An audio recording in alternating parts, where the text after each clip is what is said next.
It's a beautiful fall day in the garden, my friends, and you might be thinking, Kevin, it's fall. There's nothing left to do. Why are you still making videos? That could not be further from the truth. So in this video, both Jacques and myself, as well as 3 other epic gardeners from around the world, are gonna give you our 9 top tips for what to do right now in fall to prepare your garden for an epic harvest in spring. If there's one thing that you have too much of when fall strikes, it is of course garden debris. Now, I'm the biggest proponent of composting of anyone out there, but even I have way too much material right now. I can't even fit it in my 5-bay composting system. So I have a perfect tip for you that you can do that does not require any building whatsoever, and all you need is a bucket. What we're doing here, of course, is skipping the composting process and actually just burying all of this material directly in the ground. So I've got some stuff from the scrap pile, but I want some green material because that'll break down even faster. And I have this old vine from my giant pumpkin experiment, and we'll take this and go subterranean. So I'm here in a patch of the garden that it could use a little more fertility, and I'm just digging a quick trench. Now, this year we did an experiment where we buried food scraps directly in the garden and grew tomatoes over them, and the results truly shocked us. So I'm adjusting some of my strategies here. So what I'm gonna do is bury in the fall, and then I've got about 3 months of time for this material to fully break down. And then in spring, I'll have a lot of fertility that's actually usable by the plants. So this is the perfect time to do this in fall. One of the easiest ways to put the fall garden to rest is actually to grow some cover crops. Once you get them growing, you don't actually have to do much of anything at all. Now, in particular, I have 3 over here that I really like. I have fava beans, crimson clover, and hairy vetch, but we'll get to those last 2 later. The reason why I like fava beans is that they're really good at fixing nitrogen. They're edible and I actually like them. And the way I like to use them personally the most is to plant them in between my peppers. And these are all peppers that I will be overwintering, so I'll be trimming them back, growing them next spring. And the nice thing about the fava beans is that they'll fix nitrogen in the soil while also then sucking up all the water when the winter rains come to stop my peppers from drowning.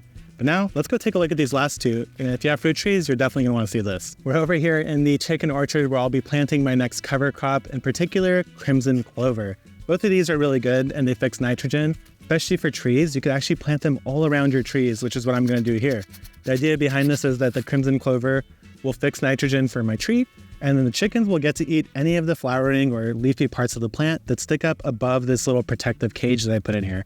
Now, if you have an orchard with trees just in ground, you could go ahead and sow your cover crop all around it and it'll still benefit your tree even if you don't have chicken. If you had a garden bed that didn't quite thrive as much as you expected it to over the summer, or you just want to make sure that your soil is totally prepared for the next growing season, now's a great time to do a soil test. So that way you know exactly what's going on in your soil. You just pick up a soil testing kit, and usually you can find these in your local garden center. This one tests the pH, nitrogen, phosphorus, and potassium. And these are the most important nutrients you need for your plants to thrive. Just gonna follow the instructions very carefully to take a proper soil sample, and there's gonna be a color indicator there that's gonna give you more information about your pH, your nitrogen, phosphorus, and potassium. The results are in, and surprisingly, it looks like I have an adequate amount of nitrogen, phosphorus, and potassium, but I did just recently amend that bed with some compost, so it makes sense. It looks like my pH is sitting somewhere between 6.0 and 6.5, which is exactly where I want to be because most vegetables like a pH of anywhere between 6 and 7. So now that I've tested that bed and I have physical scientific evidence that it's not lacking any nutrients,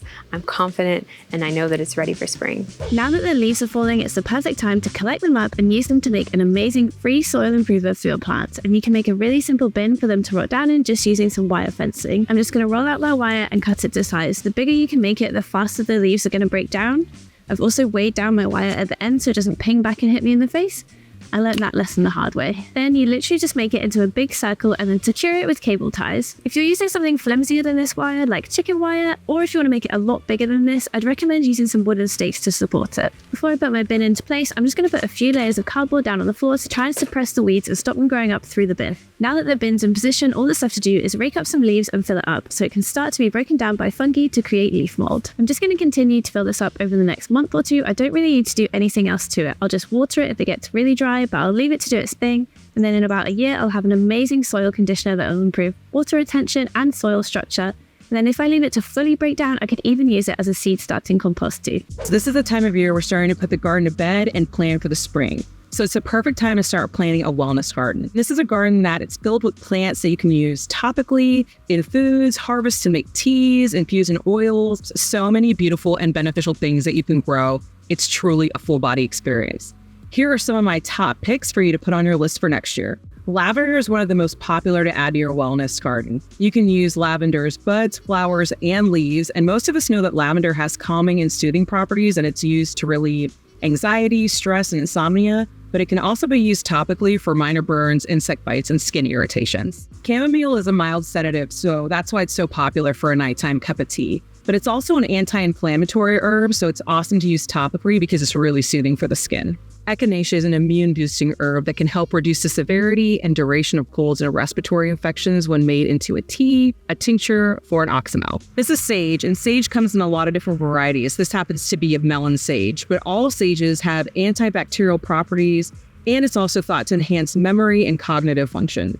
Rosemary is such a powerhouse. Aside from all its culinary uses, you can infuse it in oil and use it in your hair to soothe your scalp. It has antimicrobial properties, and it can be included in a variety of herbal remedies for colds and congestion. Calendula, or pot marigold, is known for its anti-inflammatory and wound healing properties, and this is my go-to for making infused oils to then make into salves and balms. There are so many plants that can be part of your wellness journey, and it's easy to get overwhelmed. This list is a great place to get you started. I think it's really unfortunate that a lot of people miss the fall garden because it's honestly the easiest part of the year to garden in. You have way less pest pressure, way less heat to deal with.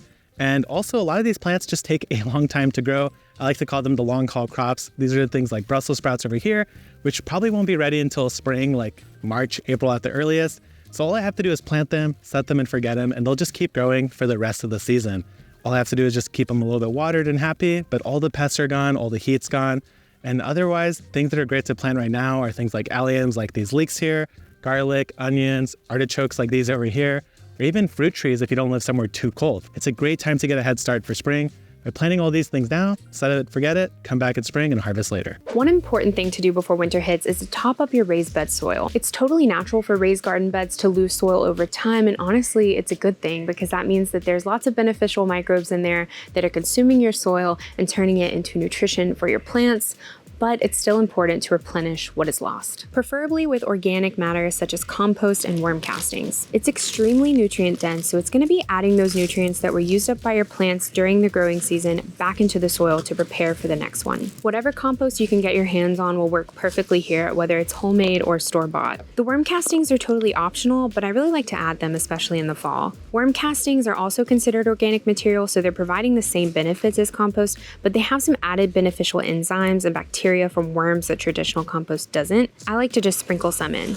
Lastly, I'm just going to top with some mulch to protect the soil over the winter. And now we have a freshly topped up garden bed, and there's nothing better than that. Mulching your vegetable beds can dramatically improve the soil quality. It even insulates and provides cover and protection for beneficial soil life over winter. During the colder months when the garden isn't quite so full, it's a great time to add mulch to your garden. And there's so many different mulches you could use. You could add a layer of compost, a layer of wood chips, but I like to use straw, which I inoculate with mushroom spores. I feel like it really maximizes the space I have. It means I can grow a whole extra crop in the same bed as my vegetables. First, I add a layer of straw which I've soaked in water straight onto the bed, and then it's time to grab my mushroom spawn. I'm using winecap spawn as it's one of the easiest mushrooms to grow. They're really resilient and pretty hardy, so I really recommend winecaps. I just sprinkle a layer of this spawn on top of the straw. Then just cover it with a really thick layer of straw to protect it and keep the moisture in. Make sure it stays damp, and you could get harvest in as little as 8 weeks. I don't know about you, but in fall, I want to whip these baddies out and just prune down everything in the garden, which is probably not the best idea. Now, certainly prune, but you need to know what you're pruning and why you're doing it. So let me show you a couple plants in my garden. Let's start with this asparagus. I do need to prune this down, but not yet.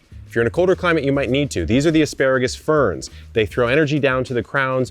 You need to get as much of that energy down there before the winter.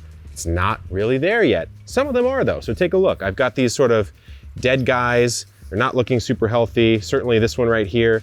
So what you would do is just prune it down just like that, and then maybe throw a few inches of mulch on over this asparagus. Because of my climate, I'm still at a time of year where it's not quite ready to do that, so I can just do this piecemeal. Then you have my pride and joy here at the homestead, which is my passion fruit that has completely taken over this 5,000 gallon water cistern, and that was the whole point of me for growing it, besides getting the delicious and expensive fruit. But passion fruit is a plant that is vigorous, can sometimes be so aggressive you really need to cut it back, And surprise, it only fruits on new growth. This is a 1-year-old passion fruit, believe it or not. So I don't need to do a whole lot of pruning, but if it was a multiple year passion fruit, 2-3 years old, I would really want to cut this back because I'm not getting growth off of that old growth. So I might want to cut it down, spur new growth out for spring, and I'll sacrifice for you guys something like this. So I see this, let's say this is fruited like crazy. You can see this stuff grows like a monster. And I just cut this back because trust me, it will come back with a vengeance. So you really have to understand the plant that you're pruning to pick the right pruning strategy. Oh, and there's one more thing.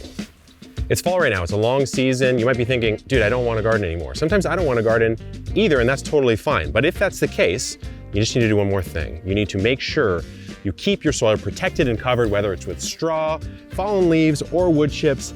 Just keep your soil covered. And with that, good luck in the garden, good night, and keep on growing.